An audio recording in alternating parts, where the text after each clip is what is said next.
Et yo tout le monde, c'est Temporal. Aujourd'hui on se retrouve après plusieurs semaines d'absence et pile au moment où j'allais poster une vidéo et j'ai appris que Super C17 existait. Alors je l'ai appris vers 18 h et normalement apparemment Nordax a mis les tweets, enfin oui les tweets puisque c'est sur Twitter, dès le matin. Donc on a eu l'info depuis un petit moment, enfin depuis ce matin voilà.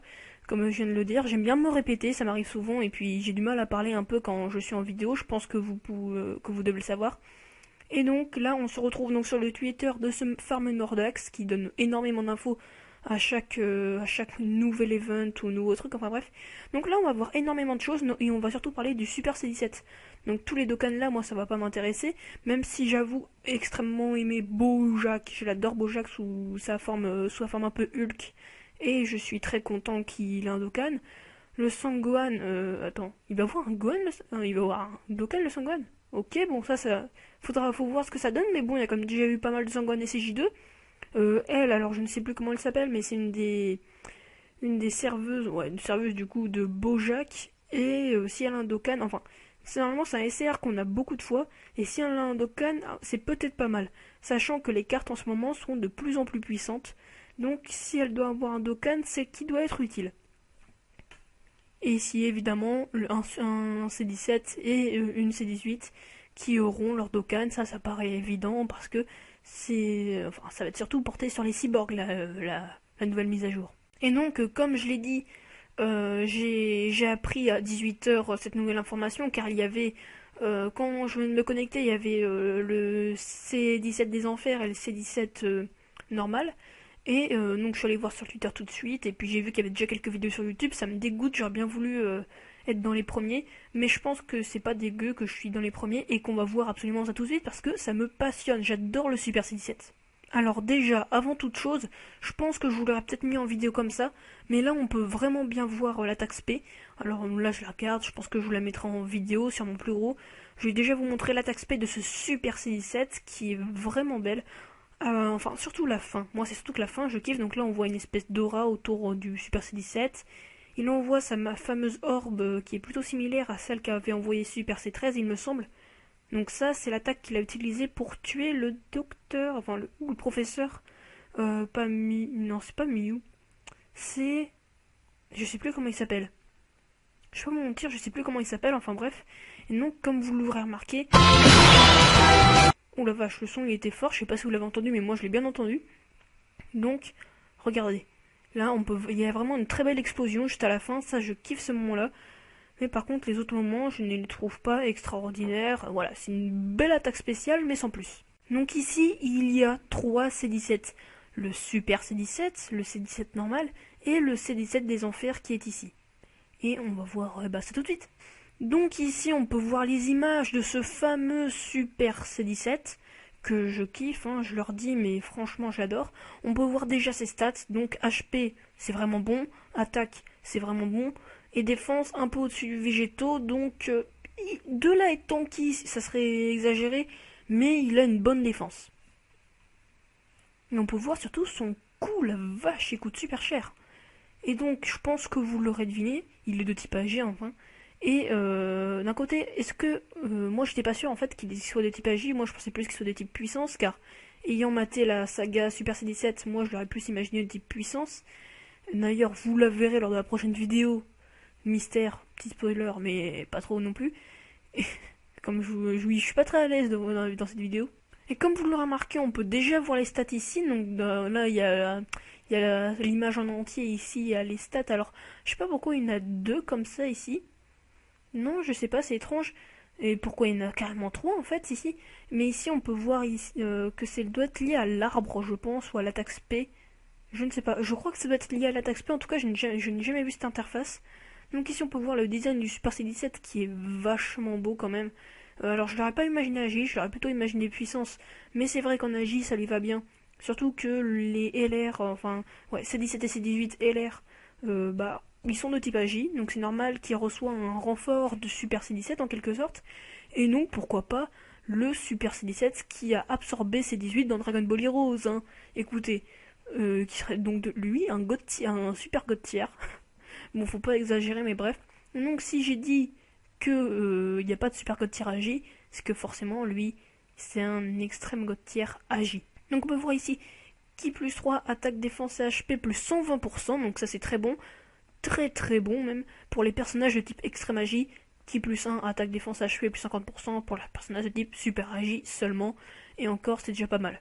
Passif, réduit les dégâts subis de 40%, ça c'est vachement bon parce que ça le rend vraiment tanky avec sa défense qui est déjà vraiment pas mal. Donc ça le rend tanky, c'est vraiment, enfin, c'est très très cool. Alors oui, c'est beaucoup moins que le Golden Freezer Agi, mais en même temps le Golden Freezer Agi a de moins en moins sa place dans une team agilité avec les nouvelles cartes que ça sort simplement. Et puis la team Agi, je la trouve un petit peu mise sur le côté.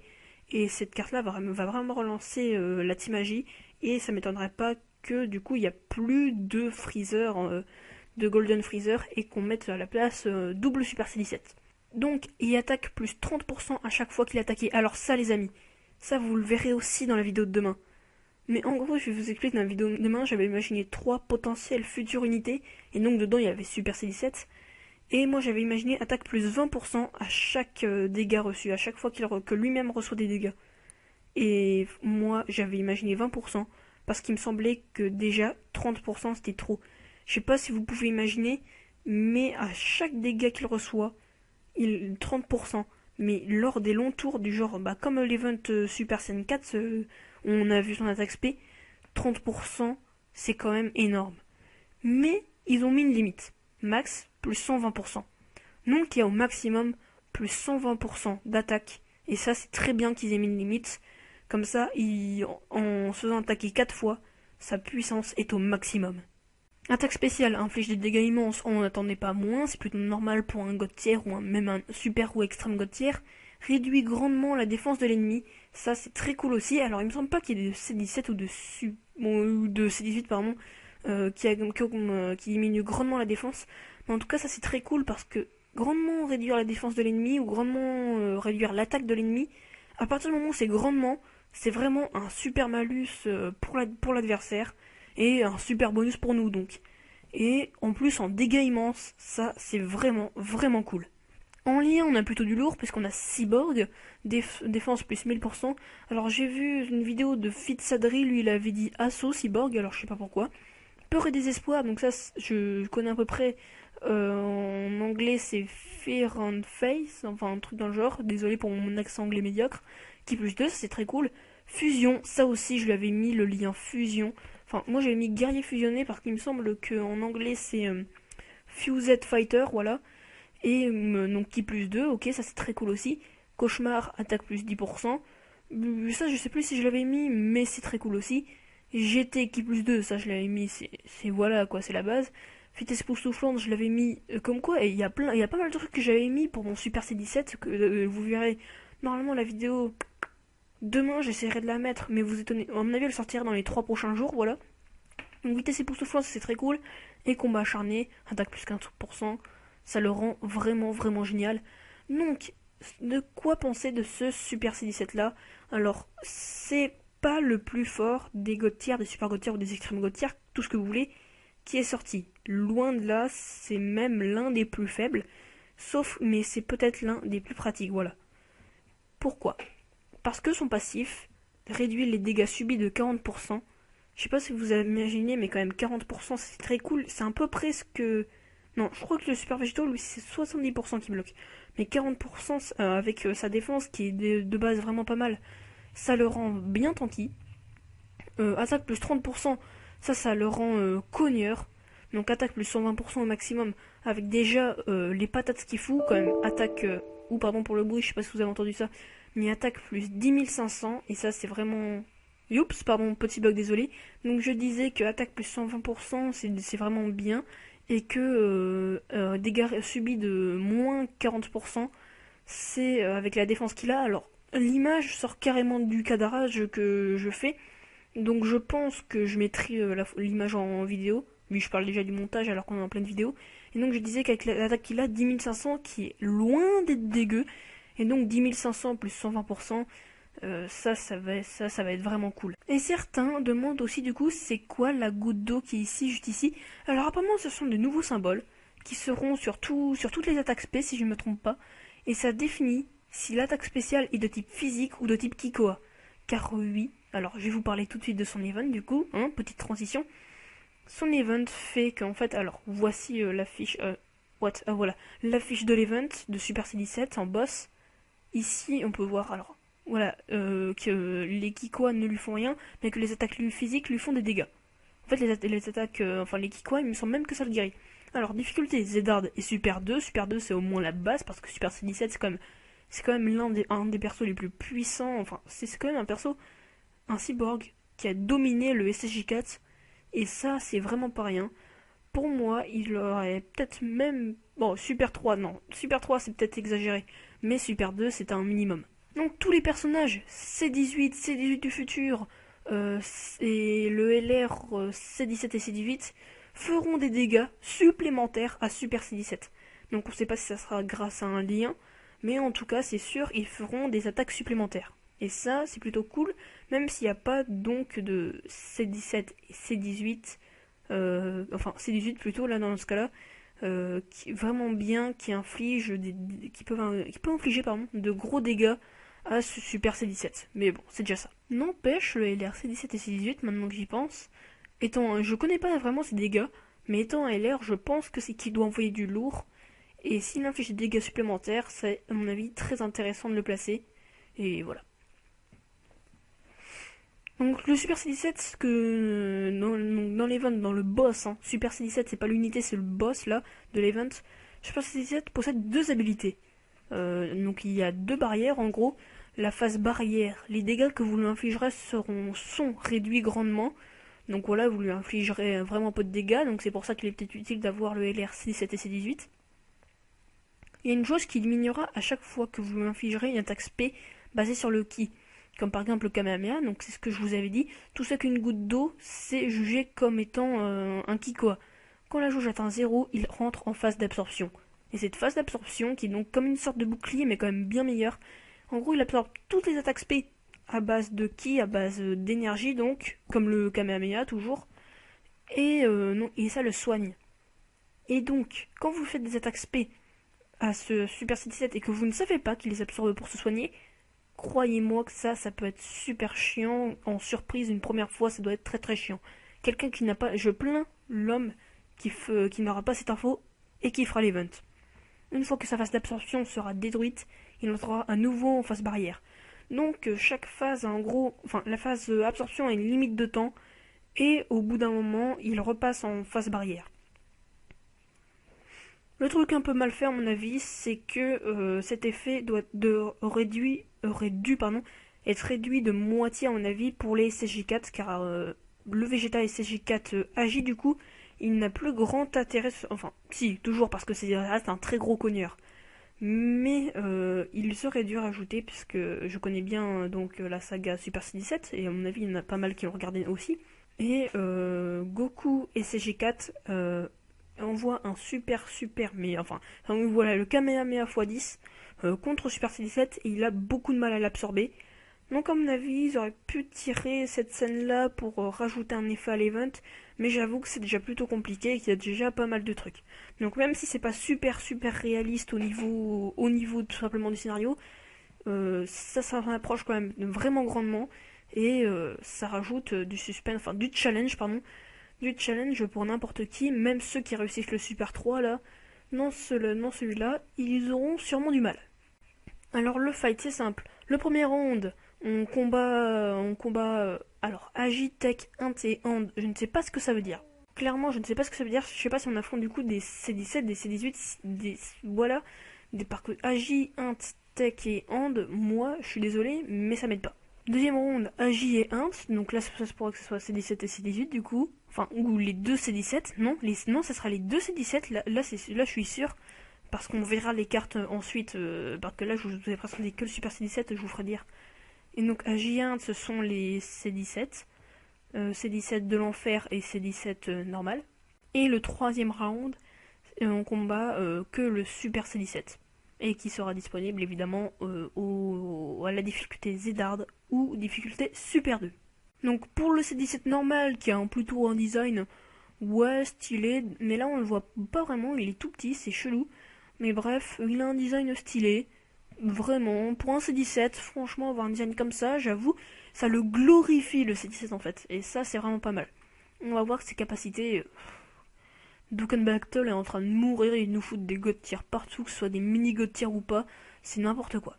Alors là, je tiens à dire qu'en haut c'est écrit C17 pardon, des enfers, mais en réalité c'est le C17 normal. C'est pas une erreur de traduction, c'est une erreur à mon avis de Namco. Oui, c'est Bandai Namco qui dirige Dokkan Battle, il me semble. Et du coup, normalement, ce perso-là, c'est le C17 normal, alors que celui-là, c'est le C17 des enfers. Donc normalement, ce personnage-là, c'est C17 normal. Et donc, y a rien, le des enfers n'a rien à faire ici. Plus 3 attaque et HP, enfin toutes les stats, plus 30% pour le type Int et Hand, ok. Lorsqu'il n'y a qu'un seul ennemi en face, qui plus 2 et attaque plus 90%. Très bon passif, oui, c'est vraiment un bon passif. Inflige des dégâts colossaux, rare chance de stun l'ennemi, ça c'est cool. Lien cyborg, peur, désespoir, cruel, cauchemar, vitesse époustouflante, GT et combat acharné. En gros, vous le mettez à côté du Super C17 et ils se font blinder en ki et en bonus d'attaque. A noter que ce C17 là, il était de type int, pardon, il était de type intelligence. L'autre C17, celui des enfers, qui a aussi un design très stylé avec des éclairs qui partent partout de ses boules d'énergie donc. Et lui, il est de type agi. Et niveau stats, il est plutôt gavé aussi. Kill plus 3, attaque, HP et défense plus 30% pour les types agi et int. Donc voilà, lui aussi c'est un mini god tier ou un mini demi god tier. Pour moi, la nuance entre les deux devient de plus en plus flou, donc de plus en plus flou, pardon, donc je sais pas trop. Kill plus 2 et attaque et défense, pardon, plus 25% pour les types agi et tech. Et int, qu'est-ce que je raconte comme connerie pour les types agi et int. Donc en plus de ça, c'est vraiment un gros support, puisque attaque et défense plus 25%. En gros, c'est un peu comme le Goku SCJ3. Lui, c'était pour tous les types par contre, et lui, c'est pour les types agi et int. Mais il se donne quand même un ki plus 2 à lui-même. Attaque spéciale, inflige des dégâts colossaux, réduit grandement la défense de l'ennemi. Donc là, on peut voir qu'en gros, c'est le Super C17. C'est ce C17 là, donc des enfers, qui a été amélioré, voilà. Bon, sauf au niveau du passif où ils se ressemblent pas, mais au niveau du leader, ça, ils ont un lien avec les God tier, voilà. Au niveau de l'attaque spé, ça se ressemble. Au niveau du type, ça se ressemble. Et au niveau des liens, ça se ressemble aussi. Cyborg, peur et désespoir, jumeaux que je connaissais pas, qui donne qui plus 2. Innocent, cauchemar, énergie infinite, que ça j'avais donné au Super C7, et qui donne qui plus 2. Et combat acharné, et donc pas mal de bonus d'attaque pour lui, quand même 35%, et il peut se donner jusqu'à ki plus 6. Donc il faut le mettre avec les bons persos, mais cette unité peut être une très bonne unité. Et voilà, regardez, donc je le mets ici. Donc là par contre, il dit que non, c'est bien le C17 des enfers et que c'est bien le C17 normal. Donc en gros, il y a déjà quelqu'un qui s'était fait la même réflexion que moi. Donc lui il dit que non, c'est pas une erreur de traduction. Donc à mon avis ça doit être une erreur d'écriture de Bandai Namco tout simplement. Et ici, qu'est-ce que signifient les gouttes d'eau devant les attaques spé? Et ça signifie c'est une attaque de type Kikoa, une attaque de type physique. Donc gouttes d'eau là c'est des attaques de type Kikoa. Je sais pas si on aura des symboles pour des attaques de type physique, je pense pas. Je pense qu'au contraire il n'y aura qu'un symbole pour les attaques de type Kikoa, du joueur Kamehameha, je rappelle. Et il y a quand même beaucoup de persos qui utilisent des attaques de type Kikoa, de type énergie. Et ça va être énervant. Je pense notamment au nouveau extrême god tier couleur, voilà. Lui aussi, il utilise des attaques. Je sais même pas s'il utilise une attaque Kikoa. Je ne sais même plus. Enfin bref, donc on va clôturer cette vidéo puisqu'elle dure déjà depuis un petit moment. Et donc j'espère qu'elle vous aura plu. Donc voilà, c'est le retour du temporal. Et qui a un peu de mal à parler. On est le soir, je suis un peu fatigué, voilà, c'est pas du tout une excuse. Et je vous dis bye bye à toutes et à tous. N'hésitez pas à voir la chaîne d'un ami qui apparemment va se mettre va faire une espèce d'animé, de ce que j'ai compris. Il en a fait une preview sur sa chaîne. N'hésitez pas à aller la voir, elle sera en description. Si jamais la preview vous plaît, tant mieux. Si jamais la preview vous plaît pas, mettez un max de pouces rouges. C'était du temporal. Et je vous dis à la prochaine.